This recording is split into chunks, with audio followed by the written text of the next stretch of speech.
So today I'm talking to Jeffrey right here, and the reason for this live is because the whole of February Jeffrey's been doing this little side project where he stepped away from the algorithm. So basically the use of phone, the use of his computer, and not as a way to reject technology.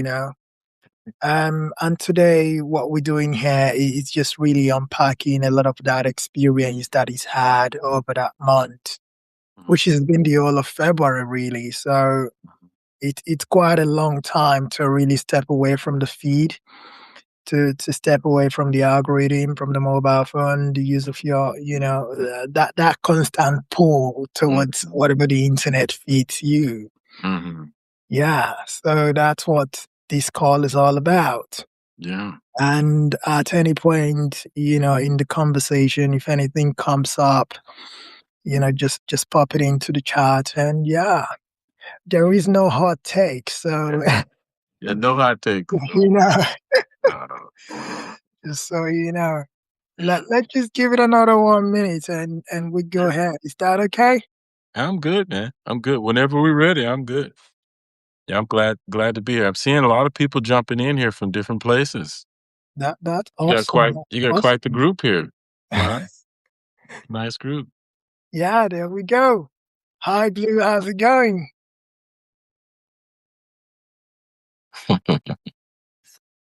Yeah. So let's kind of get into it. Yeah, Um, I've got a couple of questions for you, sure. and like I said, nothing unexpected, just so you know. Mhm. Um, but I am curious to know how that experience has been for you, and by that, I think I think about what may have surprised you the most. Mhm. Mhm. And before we dive into that, I'm just going to repeat what we're doing here because some people have just joined.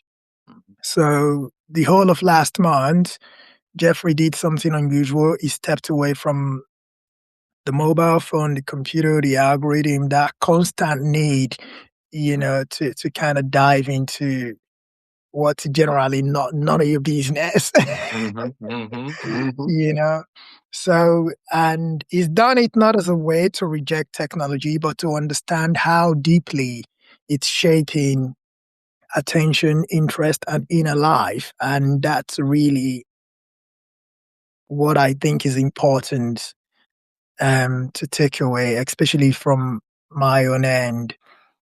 And if anyone's got questions as we go along, please go ahead and drop it in the chat. So, if you can just if you can please unpack what has surprised you Mhm. the most last month, that'll be great. Yeah.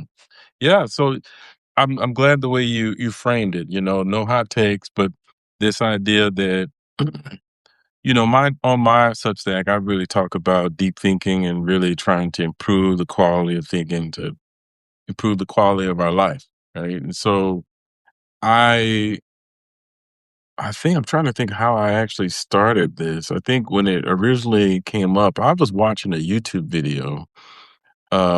This guy digging the greats. I love music. Yeah. Digging the greats, and he did this sort of project where he was sort of looking at cassette tapes.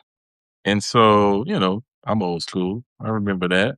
And I started thinking about like, yeah, man, how much these algorithms really are driving sort of like what my taste is in music today. Okay. So then couple that, I sort of I was at a conference and for education. I'm in higher education and something came up. We were talking about preparing for the AI generation. Somebody said, hey, we need to actually think about the current algorithm generation. So boom, sparks went and I said, I gotta do something about this.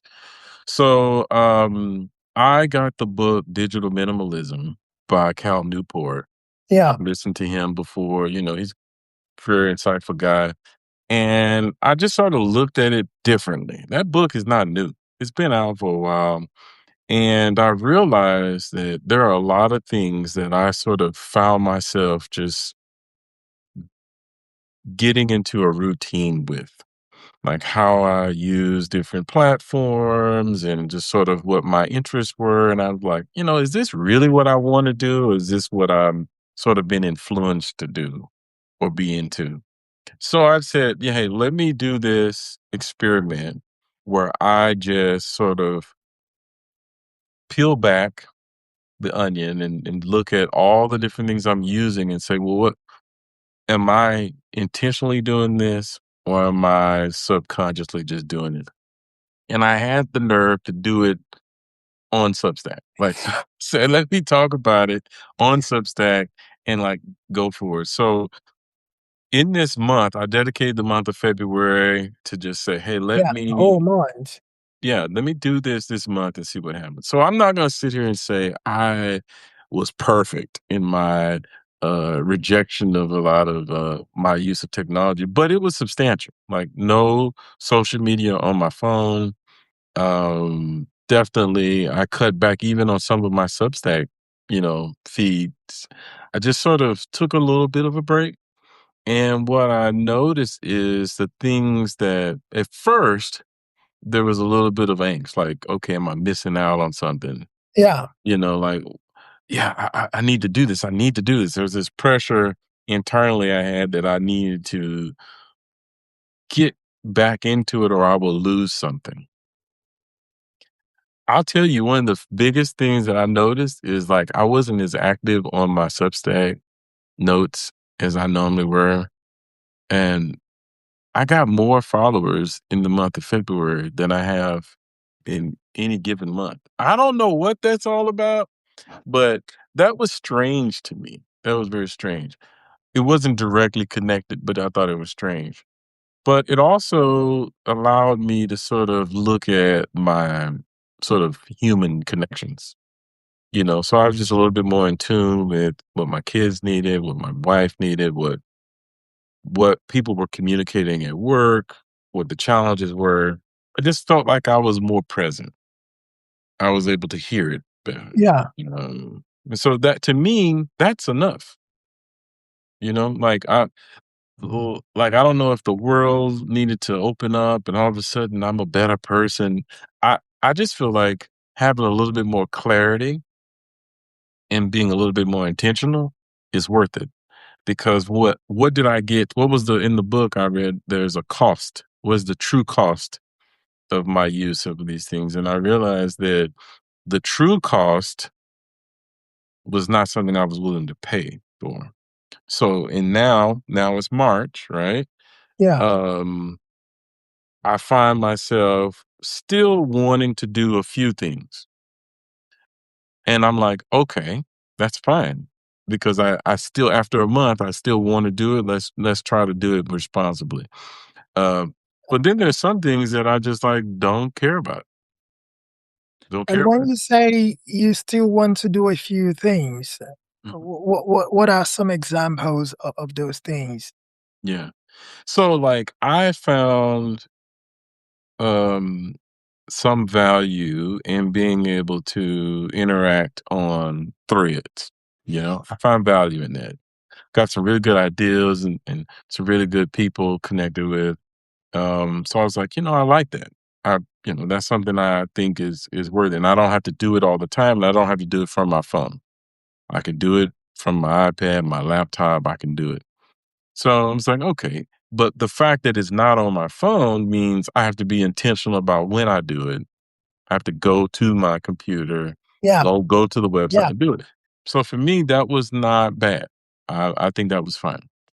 Um, I know that I used to look at a lot of YouTube. YouTube was like a constant thing. Like, hey, just look at something. Let's check this out. Let's check this out. And what I find is when you don't have that accessible, you don't really want to go to the web browser, look up something. So what I found is the topics and things that I'm sort of top of mind were not the same. So I'm like, oh, okay. Well, then I don't really care. I don't care. I don't need to do it. And did that surprise shift anything in how you move through your day or how you perceive things now?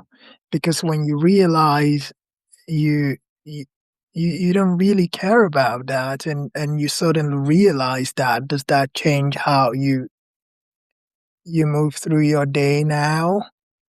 Yes, because, there are certain things that I do daily for my own just enrichment and my own personal conviction. I pray, I study, Bible study, I do different things. I try to write every day. I try to do things because I feel like these are things that I need. These are things that are enriching to me. So those things didn't change. But what I find is how deep I can go with those things can change. So the kinds of things that I am praying about, the kinds of things that I'm writing about, the kinds of things that I'm talking to people about has shifted. And I think I can kind of see that what it's done is it's made me more open to what other people are saying back to me, Yeah, which to me is um is enriching, like, so when I have a conversation with somebody, I genuinely like, okay, let me just hear you. Let me yeah, understand. yeah, And I think that to me is special. So it's like I don't feel like I have any major like revelations, but other than the fact that I think I'm more receptive. yeah, and I think that that makes me think about reclaiming your attention Hmm. because you realize you can wholeheartedly give attention to certain things more than you would have done in the past. It's true. It's true. It's true. There's something about feeling as though you are in control or you are intentional about your moves, about what you do, because I honestly, this thing is so much deeper than I realize in terms of algorithms and how things are curated for you and based on your patterns.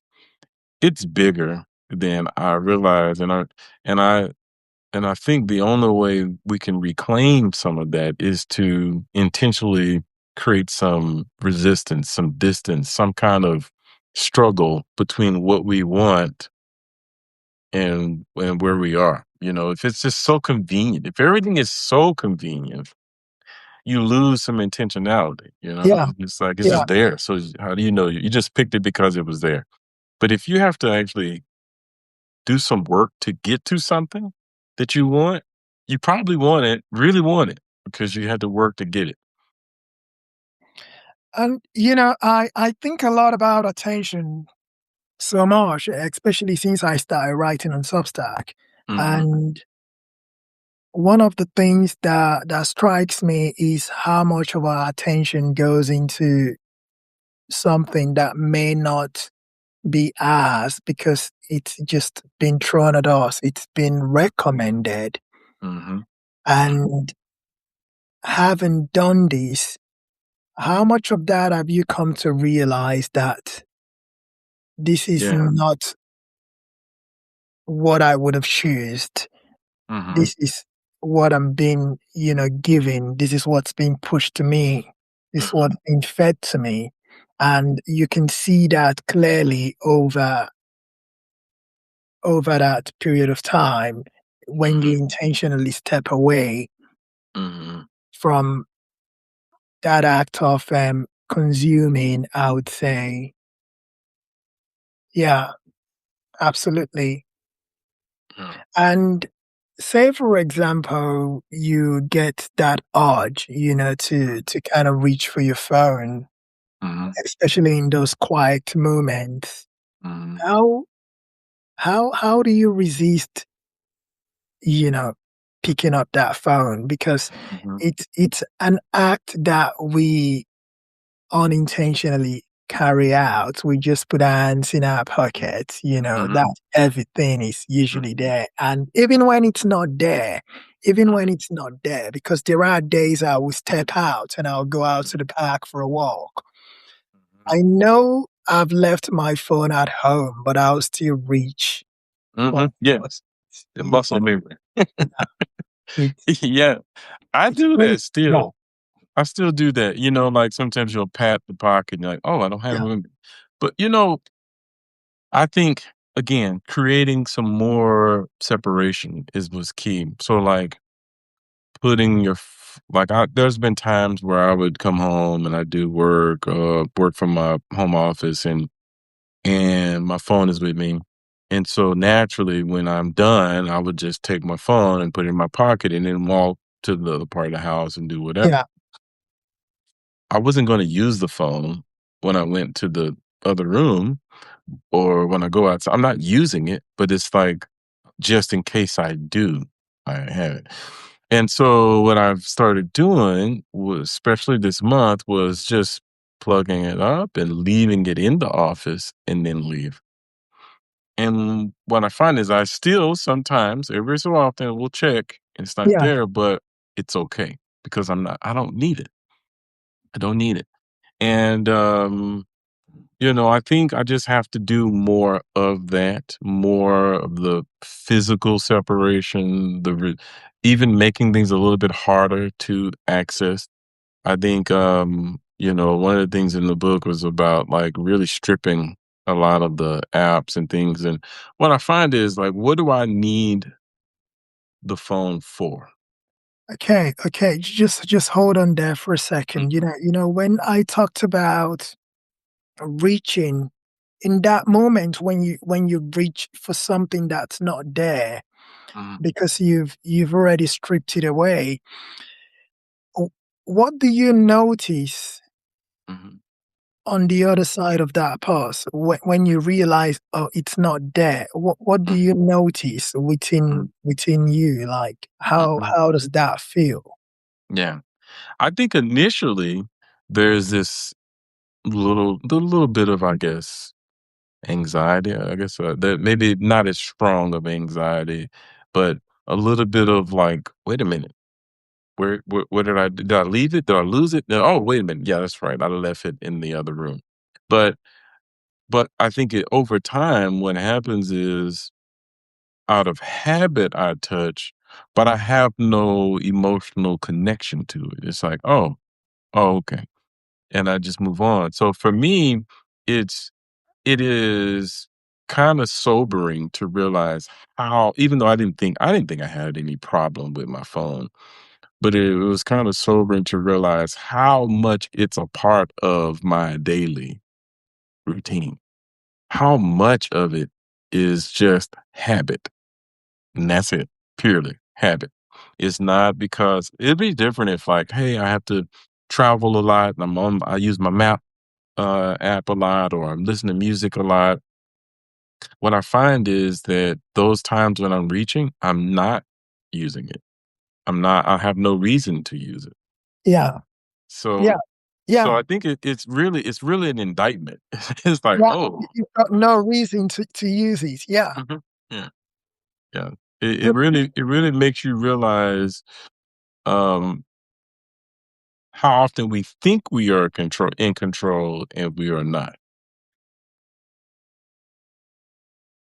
That makes so much sense. Mhm, I smile because, I mean, I haven't got a phone addiction, but, mhm, it's something that I pretty much grew up with, and mhm, mhm, and there are moments where I realize how much of my time it is taking off of me, mhm, and,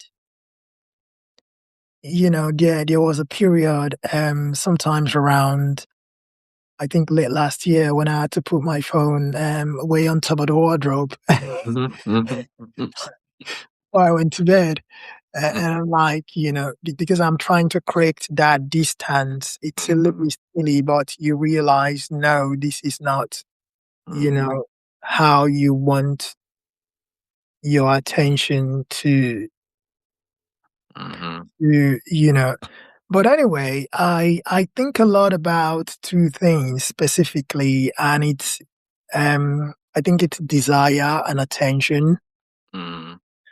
And I'm just kind of keen to know if there was any particular thing that you used to feel drawn to that has lost its pull even now, Mhm. or you've seen that it's something you used to you used to feel drawn to every now and again, and you've Mhm. come to recognize it. Yeah. Yes, it's funny you say that because, a lot of times, um, I used to use my phone a lot more for, you know, consumption. I used to use my phone a lot for music, pictures, photos, social media, you name it, different things. Some of that from just life that that's not healthy. So, I got a lot of that off my phone, with the exception of maybe Threads and Substack, because those were Yeah, my main two yeah, things. And then what I also realized is when you remove all of that, you still have this dopamine sort of hit from notifications. So, like, it could be um, email, it could be, um, reminders, weather, anything, news. So it's not necessarily like, oh, all this social media and all that is bad. It is the way in which the phone dictates what you do. You got a Apple Watch. It tells you when you need to stand up. It tells you, hey, look, the weather, and it's like, I don't need this device to tell me what to do, when to do it. If anything, I need to strip just about every kind of notification off of the phone so that the phone is genuinely a tool for me to do what I need to do. The only thing that I think really sort of needs a notification kind of is when my family communicates with me. So when they reach out to me, I need to be able to know, boom, okay, they're trying to connect with me. yeah. But even that, to some degree, like, there needs to be times when you're just not accessible. So I think for the most part, I think I realized that even if you make an attempt to remove a lot of the unhealthy resources that you go to on the phone, it's still just the design of the phone. It notifies you and dings you and tells you when it needs your attention.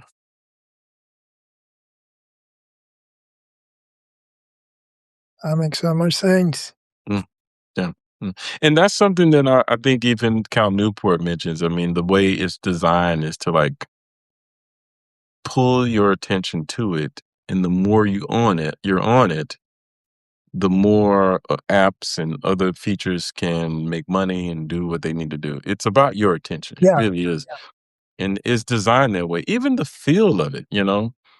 I mean, the vibrant colors on the screen, all these different things. And it's not just phones. I mean, really, any screens. Any screens that we have, anything that sort of pulls us to it, it's by design. and I mean, it's kind of obvious, isn't it?